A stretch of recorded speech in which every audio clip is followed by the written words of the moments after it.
Okay, so it's been 2 weeks since I got the Snowflake, Grand Seiko Snowflake watch. I'm going to roll in a clip that shows, I'm rolling a still and a video clip that shows the accuracy of it. It's running a couple of seconds fast after 2 weeks, and the amazing thing is my diver's watch is still like within a second, and it's been like 2 months and 2 weeks. So I've had this like 2 months longer than I've had the Snowflake. So this watch is just killing the accuracy, and this one is super accurate too. I mean, within like two seconds, maybe 3 seconds after 2 weeks is very acceptable.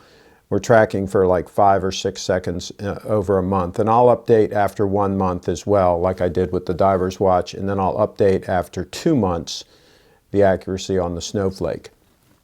And I wanted to go into a number of things in this video. This video might run 15 or 20 minutes or so because there's a number of points that I want to go through. Some of them are based on comments that I've had on the watches and questions and so forth, and there seem to be a lot of misconceptions out there. And I've generated a little bit of controversy by saying, and I shared in my last video, my 40-year journey from Rolex to now Grand Seiko as my everyday wear watch of choice. And I've got this 2-watch rotation, the diver's watch for heavy duty use and for when light is low and things like that. It's more readable in the dark. Of course, it's got the lume and all that. And then when I want something a little more elegant and just even more comfortable on wrist, the diver's super comfortable on wrist because both of these, of course, are titanium. But the Snowflake just disappears on the wrist and is just amazing. It's just a beautiful watch. I know why everybody raves about the Snowflake so much now that I have one. And I kind of went back and forth when I bought my first Grand Seiko, whether or not I should buy the diver's watch or the Snowflake. And the reason I went with the diver's watch is I'm 60 years old. My eyes are not as strong as they used to be. And I'm in denial. I don't always wear my reading glasses. And so I'm out and about. I don't have the reading glasses handy or whatever. I want a watch I can glance at in any lighting conditions and easily read it. And this diver's watch fits that bill. I can read this even at night when I'm sleeping or whatever. I can turn my wrist and see what time it is, no problem. Whereas with the Snowflake, in lower light, if I don't have my reading glasses, it's a little tricky to read.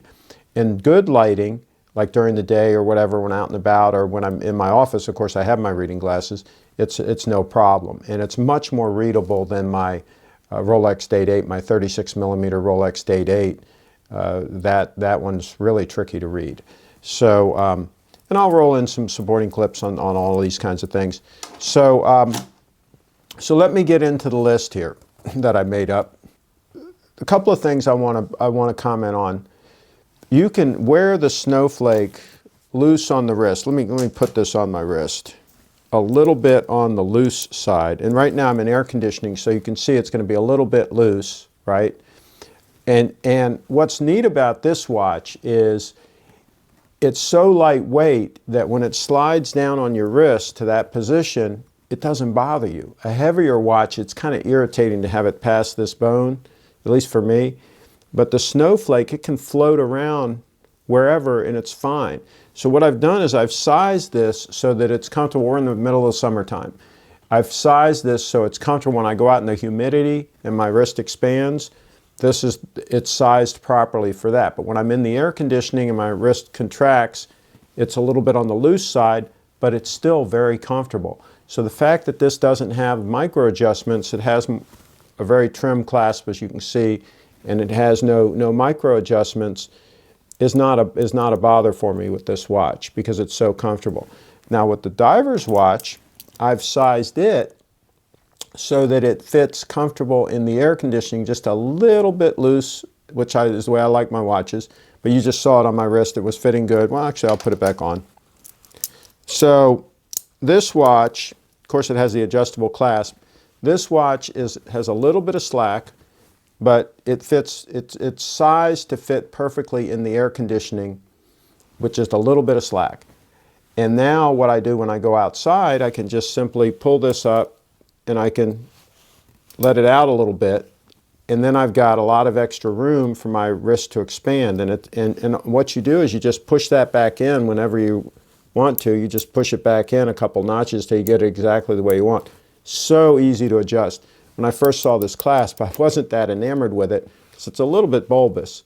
But I've gotten used to that, and the adjustment works so well that I'm giving Seiko a pass on that now.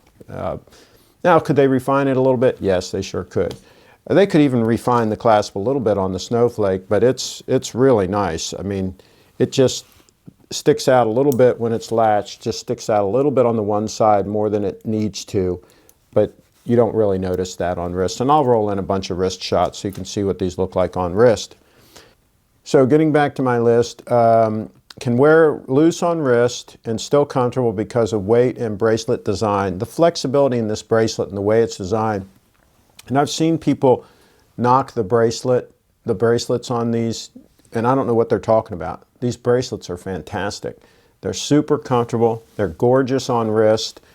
I mean, I don't know what I would change. Like I say, I could improve the clasp on the divers, and I could even improve the clasp a little bit on the Snowflake, but there's nothing else I would change about the bracelet. The bracelets are absolutely fantastic. Oh, by the way, I'm on the subject of the bracelet, the pin and collar, and I think they call it pins and pipes or whatever. Anyway, the method for taking links out of the bracelet, there's been some comments about that. Why don't they use screws?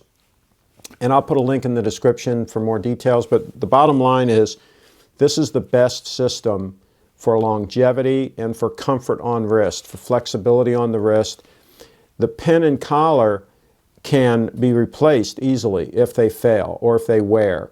And also they will not come loose. The way the pin is pressure fitted into the collar, when you literally press it in when you resize and you put it back together, it's not coming off of there. That little collar is pressed onto the pin in such a way it's not going anywhere.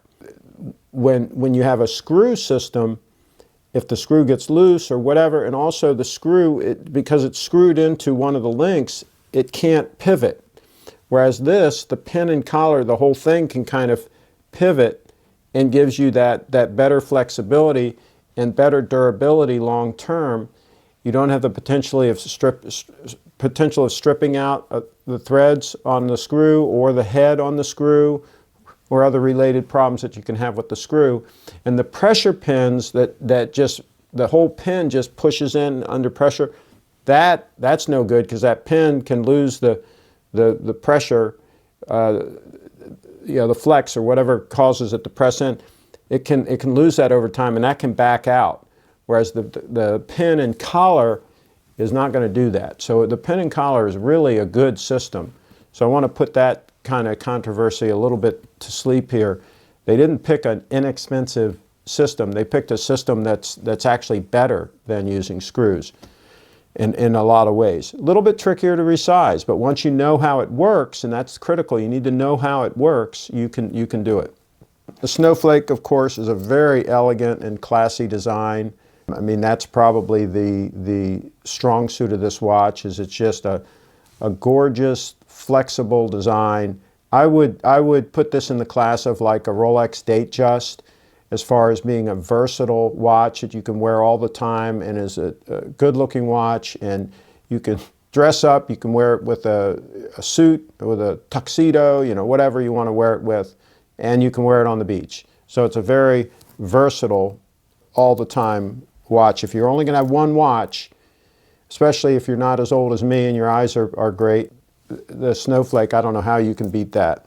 Oh, I did want to give a shout out to Christopher Cook. He bought a diver from Steve at Little Treasury Jewelers. He bought this same watch right here based on my recommendation, and he had a good meeting with Steve over there at Little Treasury Jewelers, and walked out of there with a titanium diver just like this one. I think he's going to have many years of great service out of that watch. And this is why I take what I do as far as these product reviews of gear and equipment and so on so seriously, is because people will put down their hard-earned money and act based on my videos. So I want to make sure that I'm very accurate and truthful and straightforward with you all and calling it exactly the way I see it all the time. Some other folks have commented about servicing the watches, that you have to send them back to Japan, it's a pain in the neck and all this. Not true. You can service, you can have your Grand Seiko serviced here in the US. They've trained a technician. It takes many years, by the way, to train these technicians to service these watches. They're very strict on their standards as far as who can actually service these watches. And they have trained at least one individual. They might have two up in, I guess it's New Jersey or New York. But basically they do now, and have been for the last several years, servicing Grand Seikos in the USA. Now, the chronograph, from what I understand, the model that has the chronograph function, they do still send those back to Grand Seiko in Japan. Somebody correct me if I'm wrong on that in the comments, but I do know the other models, they absolutely service in the USA. So servicing should not be a problem. And while we're on the subject of servicing, the spring drive is such a great design and such a durable design. And I actually had somebody comment on a video today about, oh, it's just a quartz watch. No. No. It's not just a quartz watch. This is a whole new design of a movement. This is a whole rethinking of a watch movement. And you really do get the best of both worlds as far as the best of a mechanical watch and the best of a quartz watch without the downsides of either. So it really is a major improvement and a leap forward as far as movement design for a watch. And let me explain why I say that. The way the spring drive works is it's mostly a mechanical movement, but it doesn't have your typical escapement in the system, which makes the second hand click along. It's going back and forth, click, click, click, click, click, click, that escapement and that mechanism. And that's where a lot of the wear occurs in a mechanical watch. As you can understand, if something's going back and forth, click, click, click, click, click, that can cause wear. They did away with that in this watch. They don't have an escapement. They have what's called a glide wheel, and you can see it on the back of the display back. It goes around circular, just in a circle, gliding around. And no rough back and forth, none of that stuff. And the way they've gotten around having the escapement system to do the timing on the watch is they do have a quartz crystal, which is specially designed, and the way that the electronic components are designed, and it's a very simple setup and very durable and very long lasting, should last probably 40 or 50 years minimum. The way they've set that up, it's hard to describe, but basically there's an electromagnetic brake that on that wheel, if they didn't do any braking, it would be running too fast. The watch would be running too fast. So what they do is they get a signal from the quartz and they slow down that spinning to the right speed based on these signals from the quartz crystal. And they're using a very tiny electromagnetic brake to do that. So there's no friction, there's no metal on metal making this happen. So the whole design is much more durable and long-lasting than a typical mechanical movement, because they've gotten rid of some of the things in a mechanical movement that will cause the wear and tear and will eventually cause the failure. And as an added bonus, you get that second hand that has that smooth, sweeping second hand. So read more about it. I'll put a link in the description on the video to the page that has a lot more information about this. So the movement, no, it's not just a quartz movement. It's something really special, and I really enjoy it. And oh, by the way, I say that you have the best of both quartz and mechanical and got rid of some of the bad things. With a quartz watch, you've got some way of storing energy, either a battery or some kind of a capacitor or whatever, right? This watch doesn't exist, doesn't need any of that. Because again, you've got an auto wind function, you've got it winding up the spring drive, hence spring. It's winding that up. That spring is causing those wheels, the glide wheel, to turn, which generates a small amount of electricity, which powers the circuitry for the timing via the quartz and that braking system. So you don't have to worry about anything failing as far as the electronic system that's in this watch. And that's why experts estimate that this thing could go 30, 40, 50 years, no problem, without even any servicing. Now, I've commented on this a couple of times, and people say, well, Seiko says you should service every 3 to 5 years or whatever. Well, a lot of people say you should service watches. Rolex says you should service watches. Anybody you buy a watch from says you should service watches because they want to get your money. Okay? I've never serviced my day-date. It's 19 years old. It runs fine. Okay? So I don't service watches just to service them. I don't send them in just because somebody says you got to service your watch. If I have a high quality watch, I wear it until it's not keeping correct time or it's got some kind of a problem, then I'll send it in and get it serviced. And guess what? You're not going to pay any more. If you send it in every 4 or 5 years and have it serviced, they're going to charge you a ton of money. Rolex, whoever, Patek Philippe, whoever. If you send it in after 10 years, they're going to charge you a lot of money. Either way, they're going to charge you a lot of money. So don't be thinking that you're servicing your watch every 4 to 5 years is saving you money. You're just spending a bunch of money that you don't need to spend, in my opinion. Now, I don't work for Seiko. I don't work for the authorized dealer. They're probably going to tell you should service it. Not me. I'll service it if and when I need to. And I don't think I'm going to need to with this watch. These are going to run a long time. A bunch of them that are 10, 15 years old in the wild that people are saying the same thing. They've never serviced them. The watches are running fine. And if these watches were having problems, we'd be hearing about it because there are a lot of people that love to attack Seiko and I love to attack Grand Seiko, primarily Rolex people. So trust me, we would be hearing about it if these things were failing left and right. And they're not. They're just run.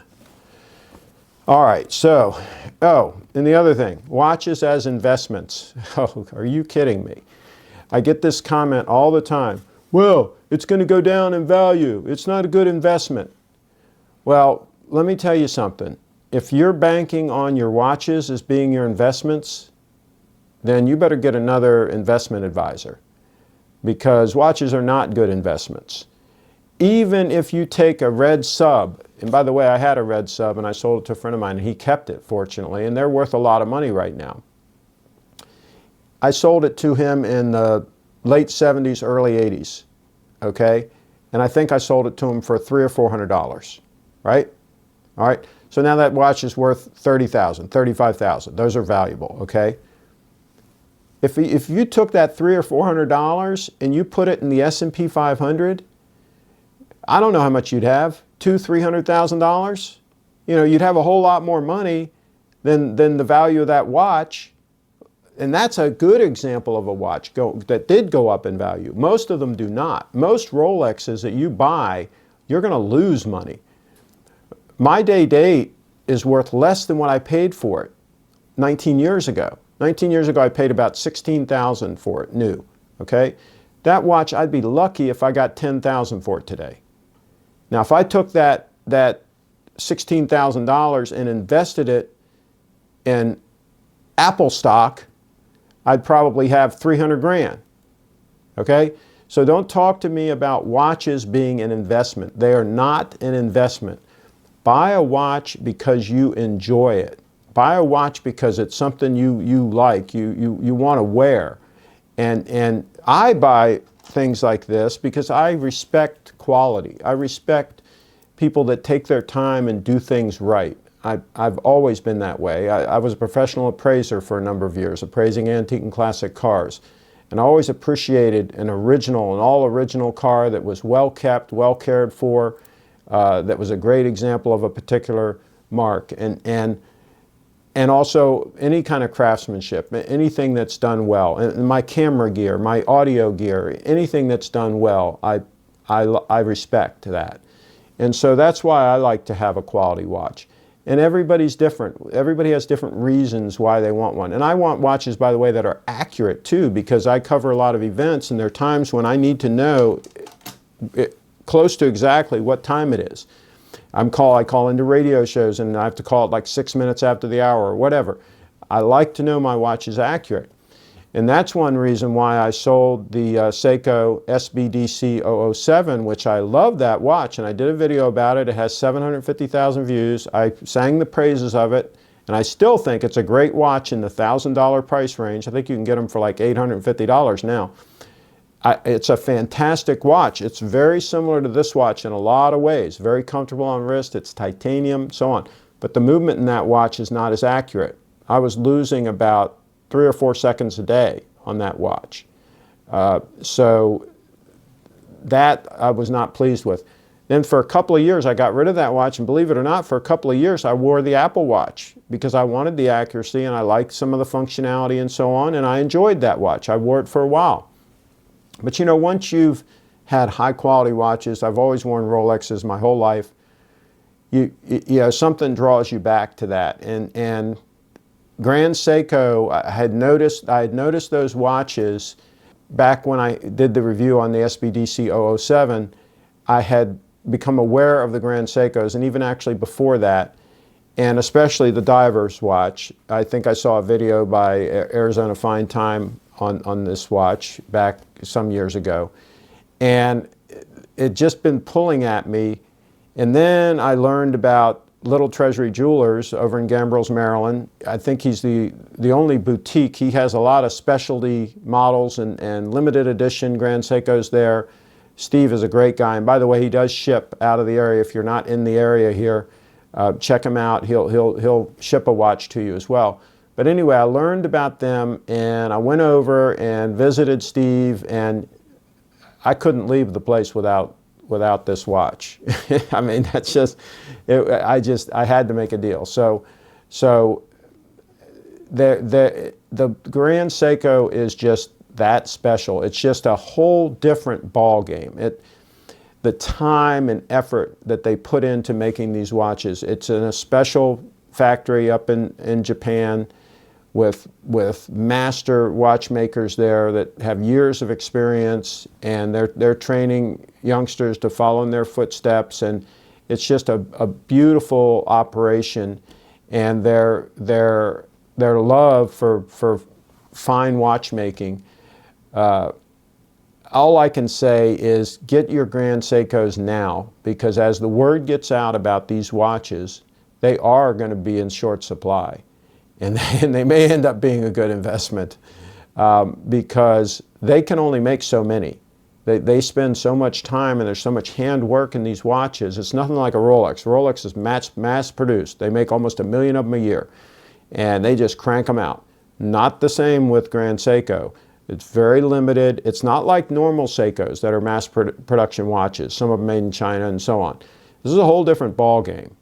And so if you want one of these watches, you probably should go ahead and get one. And I'll tell you what, once you get one, you'll be saying to yourself, man, why do I need these other watches? If you're a collector. See, I'm not a collector. I just buy these watches to use them, to wear them. But if you're a collector, you'll probably start saying, well, why do I have these other watches? Maybe keep a Patek around for a dress watch, you know, something really nice, 18 karat gold Patek.